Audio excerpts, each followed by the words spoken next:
Pero vamos a empezar la grabación de la clase de hoy día.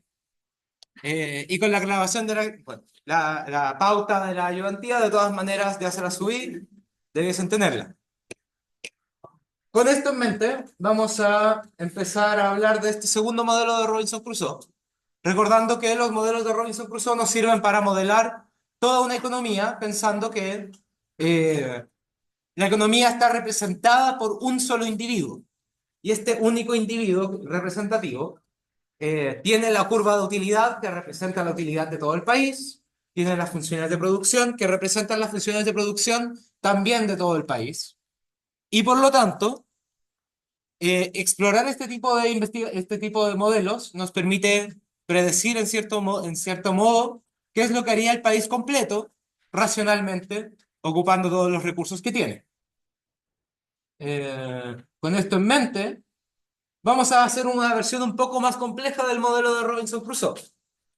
La semana pasada el modelo de Robinson Crusoe que ocupábamos era un modelo con un factor y un bien, en donde teníamos una cantidad de producto terminado Q y un L, que era la cantidad de trabajo que iba a ocupar Robinson, que L grande era L0 más LT, o era el tiempo que podía ocupar Robinson Crusoe, estaba repartido entre su tiempo de ocio y su tiempo de trabajo. Eh, Al revés. Esto era T sub O y T sub L. Y esto era T grande. Notación. Entonces, hoy día vamos a hacer una versión un poco más compleja de este modelo de Robinson Crusoe. Vamos a decir que Robinson puede decidir utilizar su tiempo libre, su tiempo de trabajo, entre Q1 y Q2. O sea, en vez de estar con un producto y un factor, vamos a trabajar con dos productos y un factor. Este factor es la dotación inicial fija de tiempo, L barra, que debe ser asignada a cada uno de los dos bienes. Vamos a pensar que el bien 1 es el numerario, W el salario real y P es el precio relativo del bien 2. Eso significaría que su restricción presupuestaria sería el Q1 más P Q2, tiene que ser menor o igual a la dotación inicial del bien 1 más el precio por la dotación inicial del bien 2, más algún otro ingreso no monetario.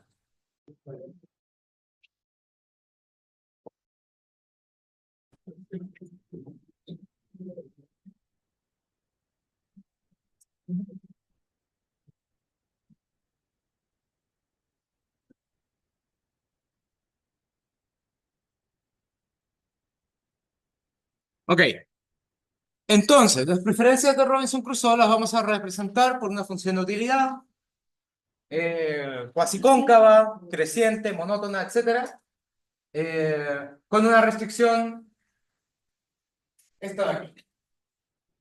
Esto es el producto que puede hacer Robinson Crusoe de Q1 y Q2 tiene que ser menor o igual a su dotación inicial de tiempo por el sueldo que ganaría por ocupar este tiempo. En ese sentido, el W que teníamos acá, la dotación inicial, no tiene una cantidad inicial de Q1 y Q2, sino que tiene una cantidad inicial de tiempo. Y por lo tanto, el tiempo que ocupa tiene que ser pagado a una tasa de sueldo o un sueldo equivalente a W, y así su restricción presupuestaria tomaría esta forma. Al maximizar de manera intuitiva, lo que tendríamos sería que la tasa marginal, o sea, la utilidad marginal del bien 2 sobre la utilidad marginal del bien 1 sería de P. Por lo tanto, al darlo vuelta, la utilidad marginal de 1 sobre la utilidad marginal de 2 es 1 sobre P.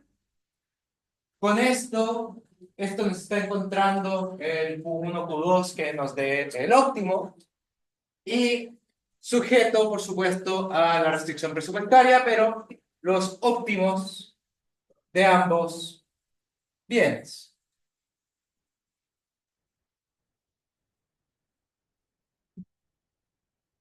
Si es que, ahora, algo importante que tenemos que tener en consideración en el modelo de Robinson Crusoe con dos bienes es que cada bien va a tener su propia función de utilidad y por lo tanto eh, vamos a asumir que tanto f de L1 como g de L2 son positivas, o sea, más trabajo se traduce en mayor producción y vamos a entender que son su segunda derivada es negativa, así que tienen un rendimiento marginal decreciente. Esto nos asegura de que hay un equilibrio. Recordemos, si es que tenemos un rendimiento marginal constante o creciente, a veces estas funciones de producción nos van a decir que produzcamos infinito. Como Crusoe es el único dueño de todas las firmas capaces de producir, significa que la utilidad que va a obtener de cada una de las producciones también es suya. Entonces, para el bien 1, Robinson maximiza su producción menos el costo que tendría por eh, el trabajo de este primer factor. Con eso tendríamos que... tenemos acá. Robinson Crusoe está maximizando sus beneficios, que sus beneficios son P por Q menos costos que dependen de Q, pero esto es para la firma 1, o sea, para el bien 1. El bien 1 es nuestro numerario, así que el precio del bien 1 es 1. Y Robinson Crusoe tiene la capacidad de producir este producto Q, así que esto lo vamos a reemplazar por la función de producción, f de L1. Y entonces, esto se vuelve a maximizar la función de producción del bien 1 menos el único costo asociado a la producción, que es el pago que debiese recibir por el tiempo que gasta en producir. Y por lo tanto, está maximizando ingresos menos costos al encontrar el valor de L1, la cantidad de tiempo que le está dedicando al bien 1, que maximice esta expresión. Para encontrar esto, entonces, podemos derivar y igualar a 0. Encontrar cuál es el máximo respecto a L1, que sería encontrar la derivada de f de L1 respecto a L1, que debiese ser igual a menos W igual a 0, o lo que nos dice ya la presentación, que sería que la productividad marginal del producto 1 sea igual a el sueldo que ganaría por el tiempo que gasta en esa producción. Esto significa que la demanda del bien 1, recordemos, cuando la firma hace esta maximización y encuentra la cantidad del factor productivo que va a necesitar, está encontrando una demanda, la demanda del factor productivo. Así, la demanda que tendría el tiempo que va a dedicar al bien 1 depende de su sueldo que ganaría por el tiempo 1. Lo mismo, dígame ahí. En la disposición anterior, ¿No? eh, ahí sale la derivada de Q1 Sí. igual a W, pero ahí en las fórmulas, Bueno, tenemos, recordando nuestro supuesto más fuerte desde el punto de vista de la firma, desde el punto de vista de la producción, es que los productores están ocupando al máximo sus recursos. Entonces, como estamos asumiendo que Q es menor o igual a este de L1, este es nuestro supuesto para para los conjuntos viables, la producción posible. Y esto se podría cumplir con igualdad si es que la función de producción es lineal. Podemos reemplazar el uno en el otro. 1 es menor o igual a 1. Como el bien 1 es el numerario, el precio es de 1, pero para el bien 2 esto no es verdad, sino que en el bien 2 tenemos que aplicar, recordar que está el precio aquí como una variable explícita. Entonces, al momento de hacer la maximización para el bien 2, tendríamos que la productividad marginal del trabajo para el bien 2 es la relación entre el sueldo con el precio relativo. Notemos que esto, lo que estamos diciendo acá, es que esto está partido 1, que el precio del bien 1 es de 1 y por lo tanto, esto también es un precio relativo. Solamente que es cuánto tiempo te cuesta el bien 1. En cambio, lo que tenemos acá es cuánto tiempo te cuesta el bien 1 para el bien 2. Entonces aquí tenemos dos parámetros de precios relativos. Tiempo medido en bien 1 y bien 1, o sea, bien 2 medido en bien 1. Que nos lleva a cuánto valdría el tiempo para el bien 2. Así, la demanda del bien 2 depende tanto del sueldo como de los precios relativos. Y con eso tenemos las demandas. Al obtener las demandas de los bienes, o sea, de los factores productivos, podemos también buscar las ofertas. Y la oferta de los bienes sería la oferta de cada bien terminado, sería la función de producción evaluada en la demanda de factores. Así, ¿cuánto puede Robinson Crusoe producir del bien 1? Depende del valor que tiene la demanda del factor productivo que va a ocupar en el bien 1. Esto es su tiempo dedicado al bien 1. Lo mismo con el bien 2. Notemos que esto significa que la oferta del bien 2 depende no solamente del salario del trabajo, sino también del precio relativo de un bien con el otro.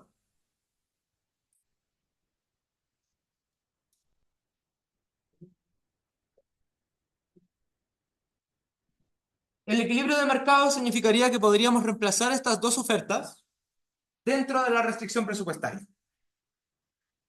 Esto es, cómo el tiempo óptimo que ocuparía para producir uno y producir dos tiene que ser igual a su tiempo total. Quiere decir que el salario ideal, el salario de mercado que dejaría esto en un equilibrio barrasiano, también depende del tiempo total que tiene Robinson Crusoe. O sea, una vez determinado el precio de equilibrio en el mercado de uno de los bienes, se determina automáticamente el salario de equilibrio que maximiza los beneficios y también cuáles son los beneficios maximizados. Solamente por poder reemplazar estos valores, estas demandas y estas ofertas dentro de las restricciones que ya tenemos claras. Así, podríamos plantear el equilibrio de mercado del trabajo de esta manera. Esto es, cada una de estas curvas nos está mostrando la productividad marginal del trabajo. Esta línea de abajo nos está representando la cantidad total de tiempo disponible.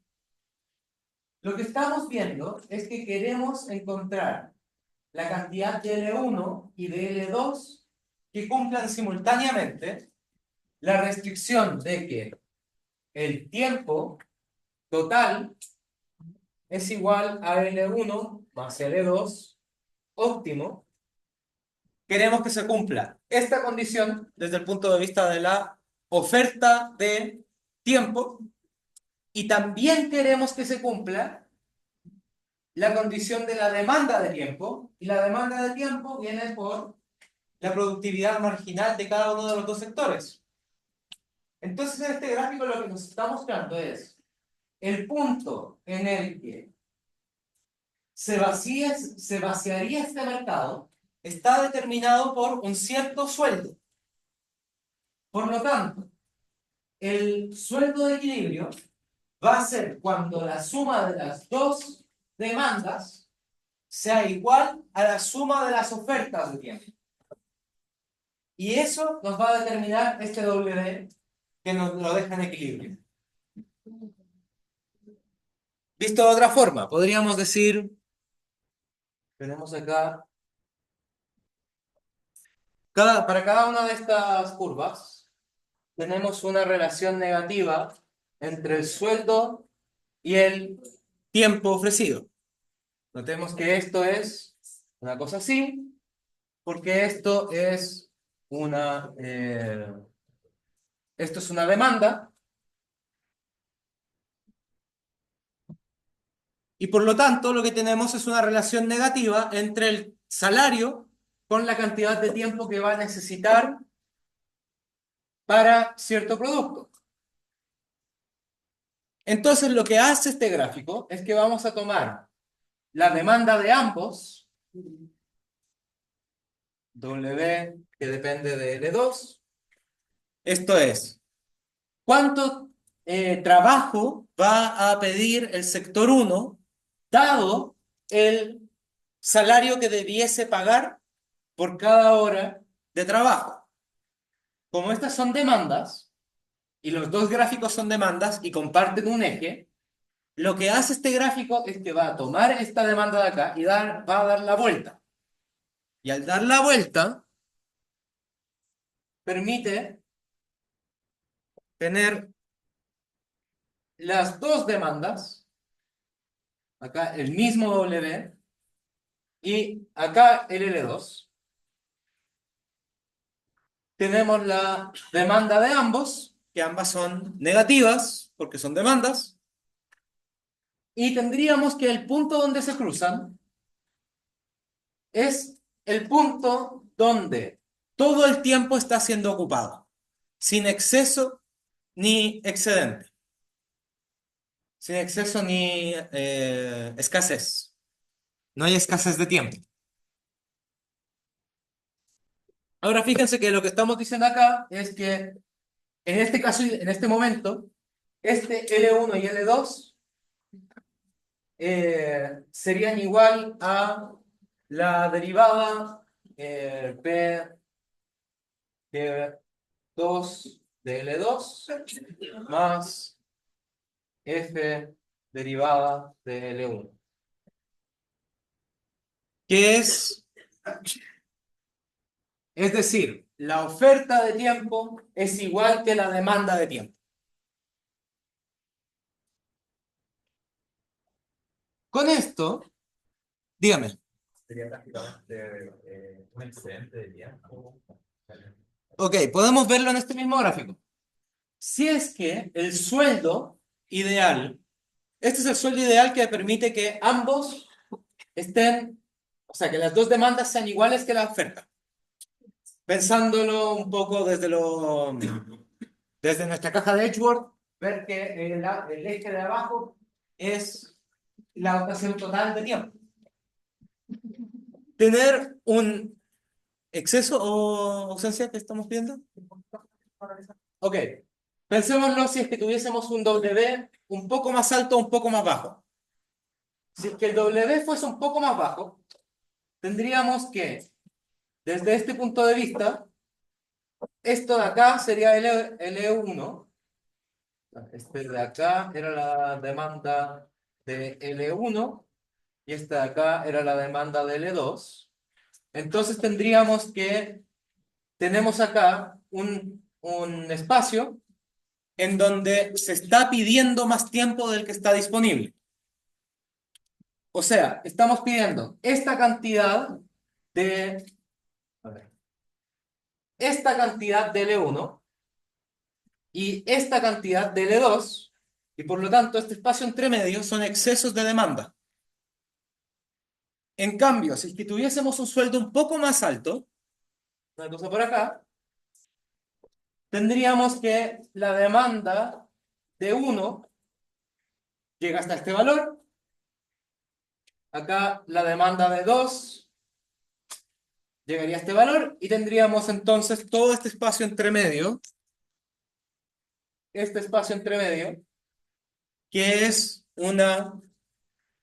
está siendo poco aprovechado. Sería un exceso de oferta de tiempo, por así decirlo. Entonces, este gráfico nos permite ver estas situaciones. Están representadas. Con esto, el equilibrio de mercado sería entonces aquella situación en donde la demanda del bien 1 se vuelve igual que la oferta del bien 1. La demanda del bien 2 se vuelve igual que la oferta del bien 2. Y además, el sueldo está determinado óptimamente por los precios y la dotación total de tiempo.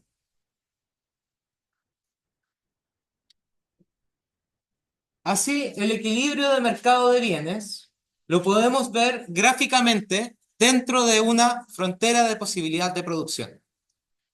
Recordemos, la frontera de posibilidad de producción va a ser una función que depende de nuestros factores productivos, que nos muestra cuál es el máximo de producción que se puede hacer al maximizar los beneficios. Esto es, la cantidad máxima a producir de los bienes 1 y 2, dadas las dotaciones de trabajo y las tecnologías que se pueden ocupar para producir. Así, la frontera de posibilidad de producción depende de las funciones de utilidad, las funciones de producción, específicamente. Veamos cómo lo podemos construir. Sabemos que en pleno empleo, si es que se está acabando el mercado del trabajo, L1 más L2 es igual a L barra. Y la tecnología de producción es que Q de 1 es igual a la función de producción de L1, Q2 es la función de producción de L2, y por lo tanto, lo que podríamos hacer es tomar estas funciones de producción y darlas vuelta para encontrar la demanda de factores. O sea, la frontera de posibilidad de producción va a ser aquella ecuación con forma T de Q1, Q2 y N igual a C. Cosa que encontremos todos los valores donde no sobre posible producción. La pendiente la podemos encontrar. Queremos encontrar entonces una ecuación. Voy a borrar acá.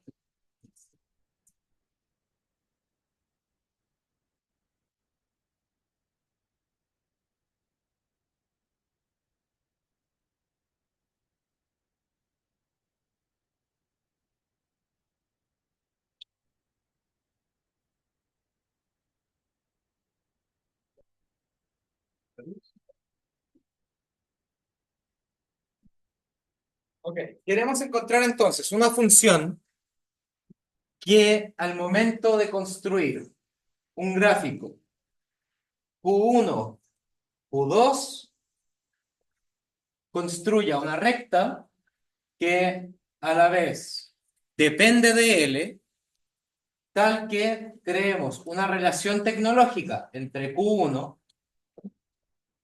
Q2 y la cantidad total de factores que nos muestre todas las relaciones que nos dejarían en cero. Esto también es visto a veces como todas las situaciones en donde Q1 es igual a una función de Q2 y elevar.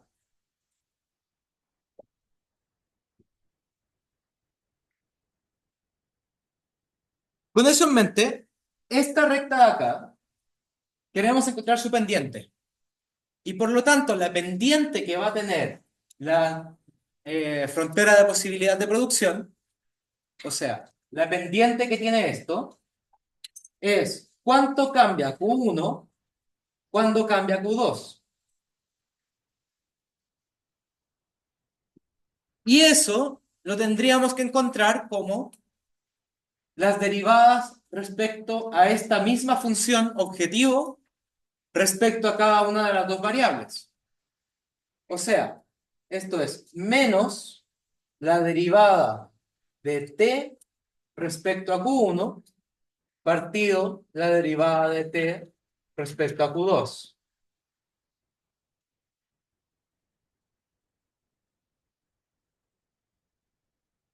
Que además gráficamente tenemos que ver que es una recta negativa, nos está dando una relación negativa entre el uno y el otro. Esto significa, si es que estamos ocupando todos los recursos, producir de un bien significa necesariamente dejar de producir un poco del otro bien.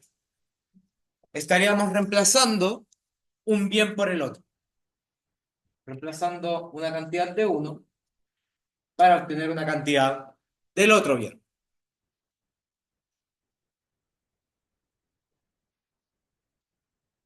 Ok, ¿dudas hasta acá? Vamos trotando.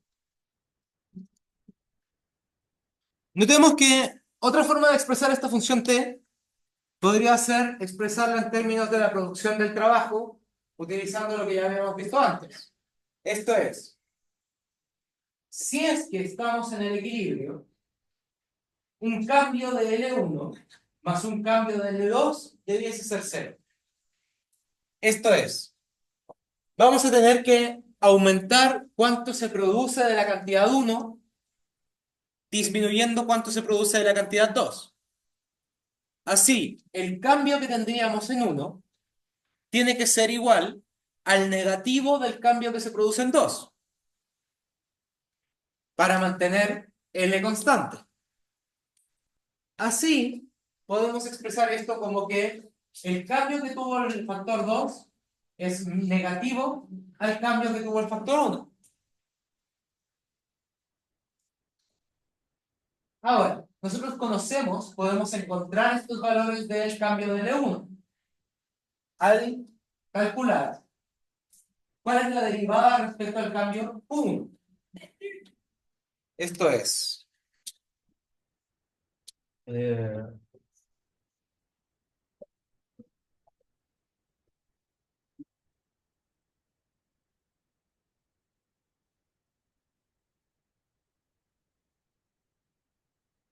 sabemos que el cambio de Q1 cuando cambia L1 es igual al cambio de la función de producción Q1 cuando cambia L1. ¿Sí?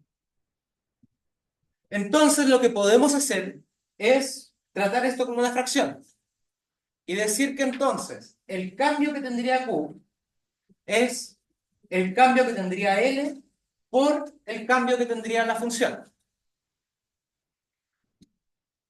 Y eso nos permite decir que entonces el cambio de Q2 cuando cambia Q1 es la derivada de la función Q2 cuando cambia L2 por este de L2 partido el cambio que tiene la función de producción de Q1 cuando cambia L1 por este de L1.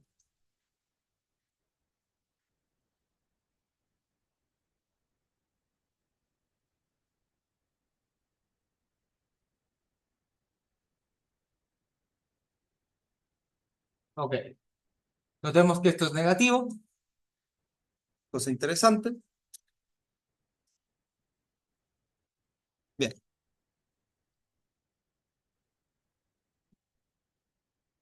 Esto de acá. Ok. Entonces, con retornos decrecientes al factor, esta frontera de posibilidad de producción tendría esta forma, la que teníamos acá.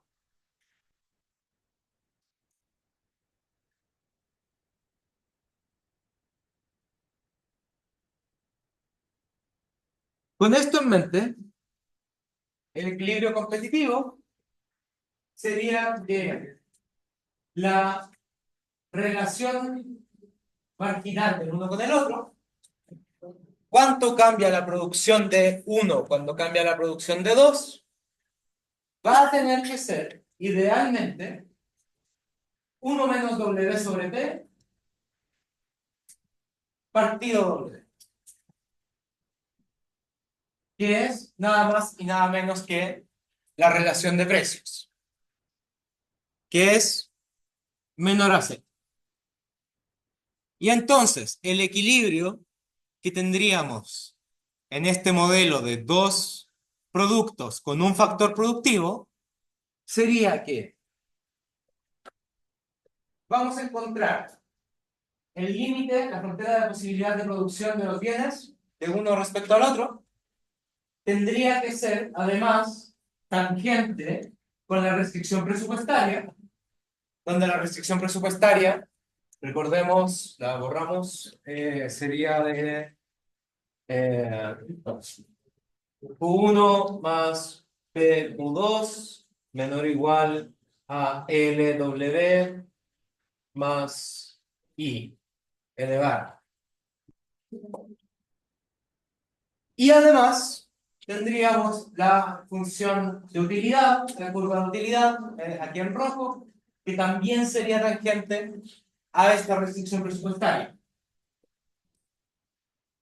Entonces, lo que encontramos con este modelo es que podemos encontrar un valor para Q1 y Q2, dada la restricción presupuestaria que nos lleve a cuál es la cantidad óptima de ambos, tanto de producir como de consumir. Ok, sé que pasamos bien rápido este pequeño modelo. Vamos a ver un pequeño ejemplo en el próximo bloque, cuando volvamos a las 5. Y ahí también les voy a pasar la lista y vamos a tener el control del capítulo 13 del Zurita.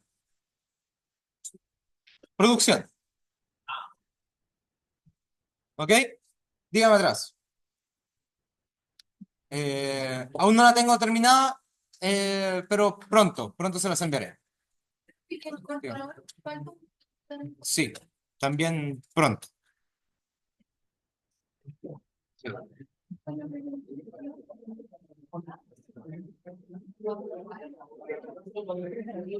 Ojalá porque sí.